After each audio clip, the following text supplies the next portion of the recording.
What's up, everyone? It's the Ghost from Ghost Corp YUGIOH here today, and today I am here with our, let's say, previous Remote Duel Invitational champion. If you want to go ahead and introduce yourself now. Everyone, this is Rehan Saeed. I was the previous Remote Duel Invitational champion, entered and qualified again to hopefully maybe, make a run at it to go back to back. Unfortunately, it didn't pan out this time. But yeah, here we are just sharing our deck profile with you. Alrighty. Before we get started, is there anyone that you would like to go ahead and shout out early? Yes. So I'd like to shout out my testing circle, Joe, Vivek, Sebastian, Robert, along with Aaron McInnes, who helped sort of make this deck profile. Shouting out also my provider for some of the cards, being DNK, like one of the best places that I've found to get cards on Facebook, the DNK Facebook group, and Red Dragons game store for getting some of the cards as well. Alrighty. So, unfortunately, you didn't make it to day 2 of the event, which it happens, unfortunately. But we wanted to still go ahead and bring you guys this pretty interesting deck profile. Let's call it Dios's one-trick pony deck, I guess, if you want to say that.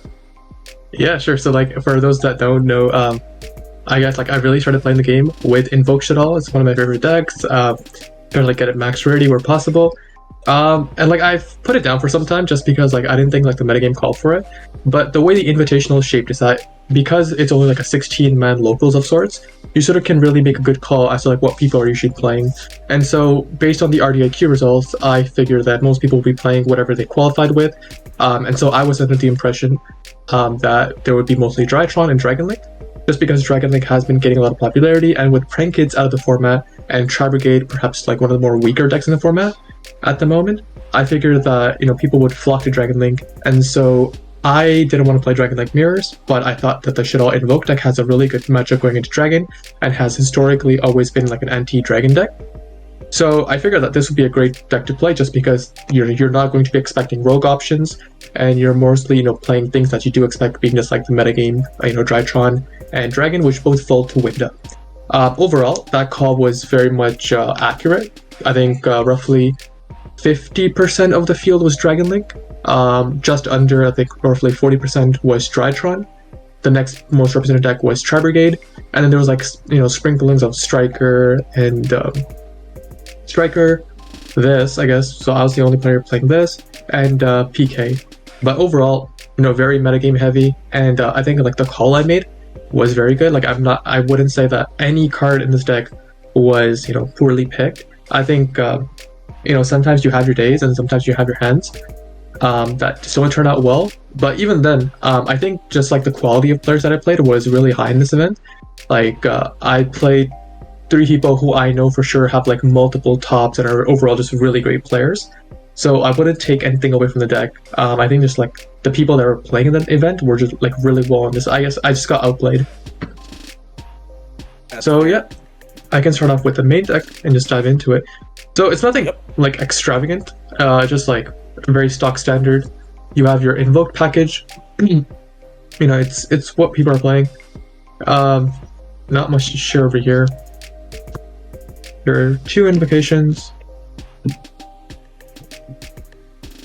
Very good.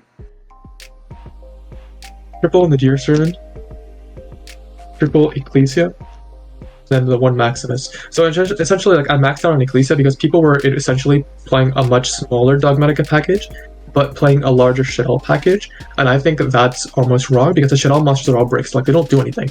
And so you'll find later on in the deck profile, I'll show you that I have a very condensed SHADDOLL engine, because I think just getting to Maximus and then getting to Winda is really all you need. So essentially, this is 7 copies of Maximus.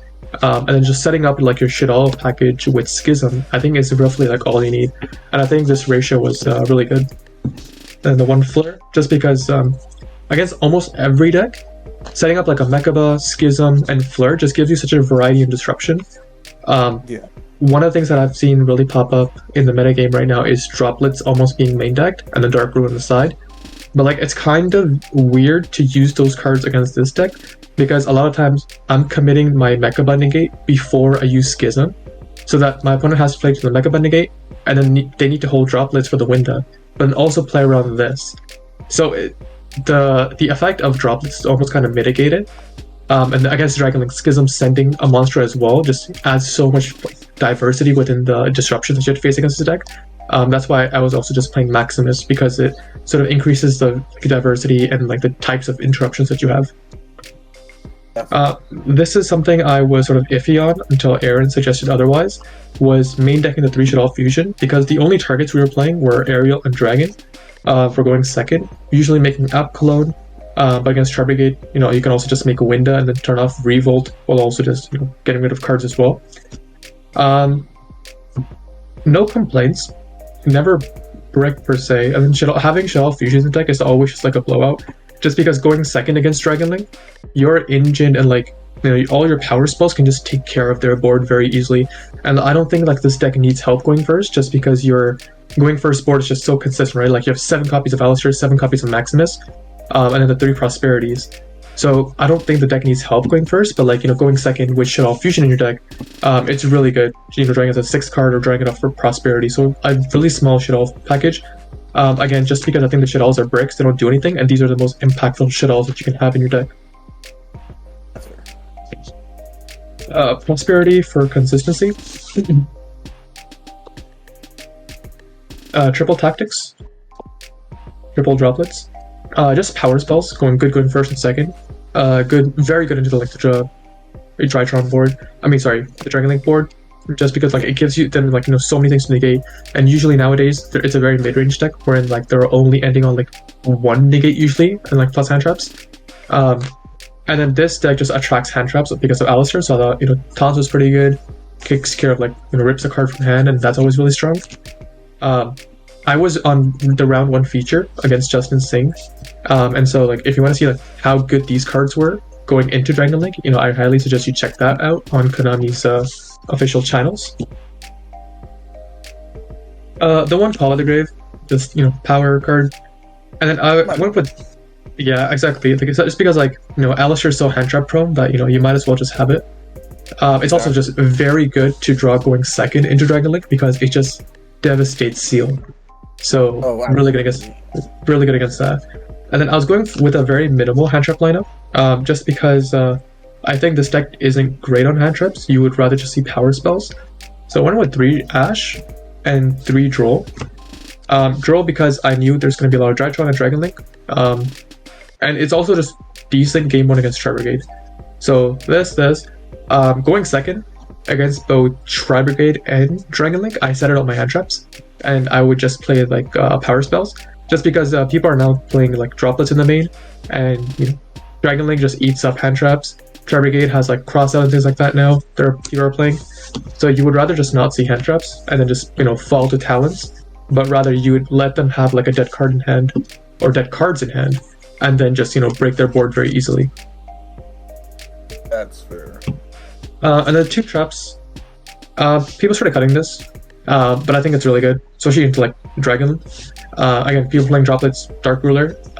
If you're just sending like even if you don't get access to like Schism stuff, just having like the punishment just gives you like such good sort of variety and disruptions.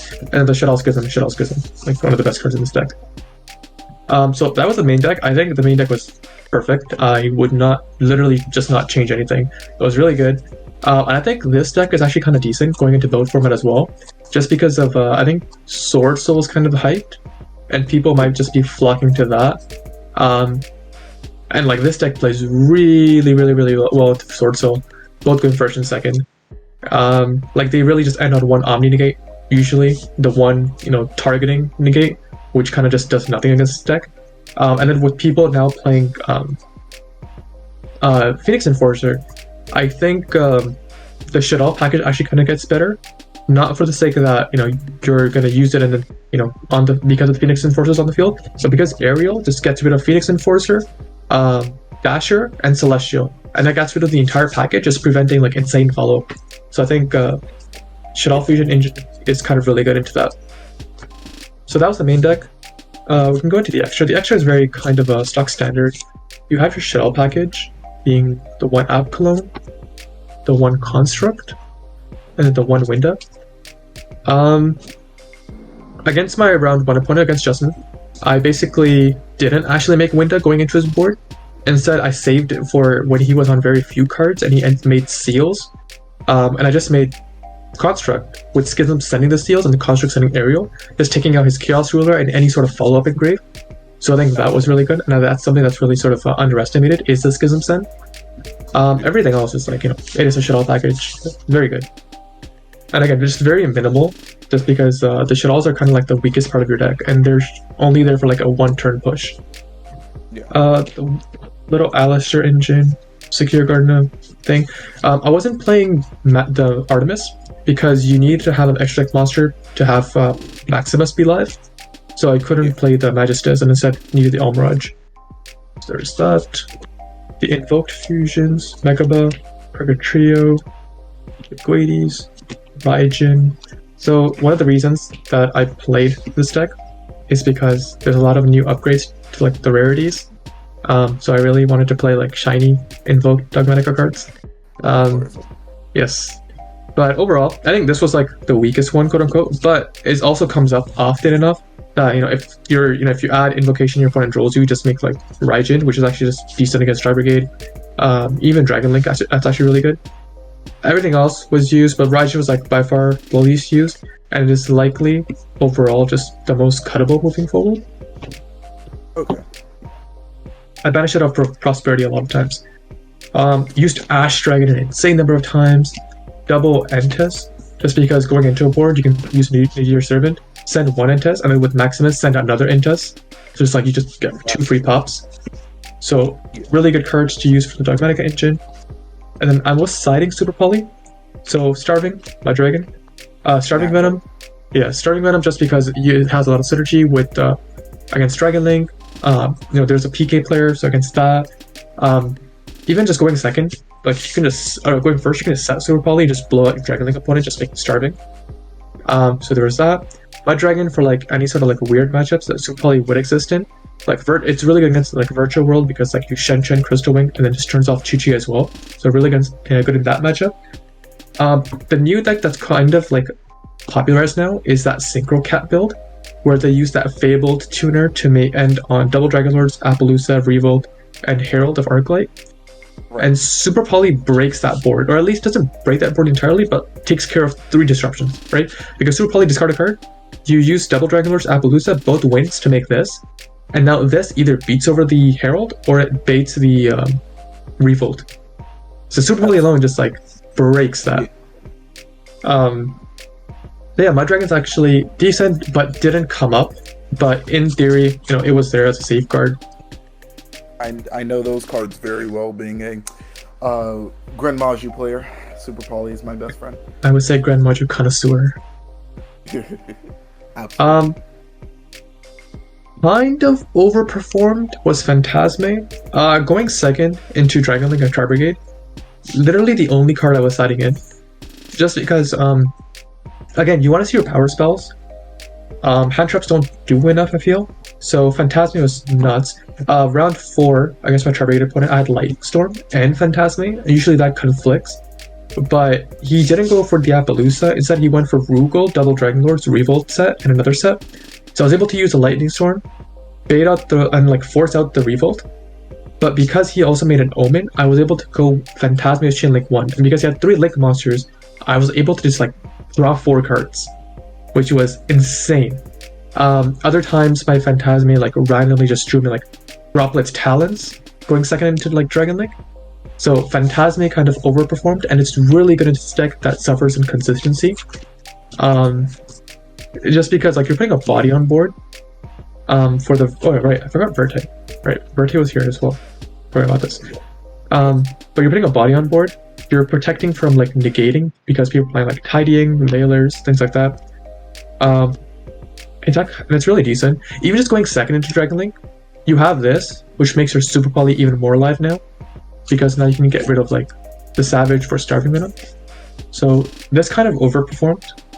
I don't know if I'd keep it moving forward, just because it's kind of there for Ride Brigade, and I don't really need against Dragon Link, just because against Dragon Link, the maximum number you're drawing is usually just 2 cards. So I don't know how good that was. Cycle Reader, in for Drytron. I'm glad I had it. Never saw it. It is what it is. 2 Super Poly, just 2. I didn't have the space. It's quote-unquote searchable with Verte. The decks that you're using it against, you're also putting in Phantasme. It's also not that great. Like, if I were to change something on my side, this would probably be like the first card I cut. Like, it was decent, but nothing exceptional. But like, it also depends like how popular that Synchro Cat build becomes. Because if that becomes really popular, then I think Super Poly might just be like bumped up because it just breaks that board. Back row removal, because I knew there were like strikers and other things like that here. So Storms, Duster, really good card, really good card. Just do what they have to do. And lastly, I needed a going first card because going first into Dragon Link, I have to take out the SHADDOLL Fusion package because that's dead. So that means like 3 SHADDOLL Fusion, 1 Dragon, 1 Aerial are coming out, which leaves 5 spots. So I put in like 3 Tikaboo and the 2 Super Poly. So like siding wise, it made sense to take out the SHADDOLL package, but put in like these going first cards. Tikaboo was in because Prankets isn't a deck anymore. Dragon Link, again, I thought was heavily popular. I knew it was going to be PK, Striker, and the Tri-Brigade deck that I was more familiar with and that I thought was more popular was the Melfi Tri-Brigade deck with Rescue Cat. And so this kind of stops their starters. It's not great, but it kind of stops their starters in the sense that like they can't use like the Beast Engine route. So it's decent there. In hindsight, I think because people are usually putting in like a back removal against you, I would want something like DDG. I think that would probably be it. But I think just moving forward with cards like, Plunderies and Sword Soul coming into the metagame, I think, and like with PK also just becomes super popular, I think Tikaboo is really nice just because it shuts down all those decks. Like, PK Warriors, Plunderies, Wing Beasts, and then Sword Soul just worms. So I think this is kind of really underrated just because, your Invoked engine doesn't care about it. And yeah. Okay. Well, again, unfortunately, didn't make it to day 2. Lots of outside factors happened. It's fine. But no one can say that this deck is at all, like, incorrect. I think, personally, I do think that this was a very good call. Because, again, if I were in your position going into basically a big 16-man locals with pretty qualified players, and seeing Dragon Link all throughout my other experiences on my route up there, yeah, I would also definitely think to focus on that a lot. Exactly. I can't find any direct flaw. I really can't. It's actually pretty good. It's really good. Yeah, I think like my losses were more so just down to like mistakes by me. Like I was running them back in hindsight. Like I identified like misplays I made. And then again, like my opponents were like really good. Like round 1, I played Justin Singh, right? A really accomplished player. Round 3, I played Dennis Nadas, and then round 4, I played Mark Campos. Like I think all 3 of them are like exceptional players. Yeah. All right. Well, that brings us to the end of the deck profile. Thank you for watching. If you like this video, go ahead and smash that like button, consider hitting that subscribe button, and tap that notification bell so you never miss new videos. We actually have a very, very special announcement. Dios, if you want to go ahead and if you want to go ahead and take it over from here. Wait, what's the announcement? Oh, the new sponsor. Oh, right. Okay, so yeah, Ghost Corp will actually be sponsoring my second IRL YCS, actually. YCS Pasadena. I think everyone's really hyped about it. And after, like, I got introduced, like, very competitive into the game over quarantine. So I'm glad that, I'm actually able to participate in my first YCS properly coming back. And I'm really also looking forward to, like, just meeting everyone that I've sort of befriended over the past 2 years in quarantine. Just because I'm from Toronto, and we don't get a lot of events here, especially YCS levels. And so being able to like travel to the States and go there and meet everyone that I've now like, befriended, I think that's something that's really exciting and something I'm really looking forward to. All on my wallet. All right. So again, thank you for watching. He's actually, there's also one more group that I think we need to go ahead and mention. It's exactly how we met personally. Right. So shout out to Duelist Academy. Definitely, I think a cornerstone in my development as a player. I don't think I would have like this involved in Yu-Gi-Oh if it wasn't for Duelist Academy. I don't think I would have met like any one of the people that I do know across both the NA and EU if it wasn't for Duelist Academy. So yeah, huge shout out to Duelist Academy for both existing and supporting me as a player. And you can find the links to go ahead and sign up for Duelist Academy in the description of this and every other video. Again, this has been the Ghost and Rehan from the Ghost Corporation coming at you with our Remote Duel Invitational Invoked Dogmatika SHADDOLL deck profile. Thank you for watching.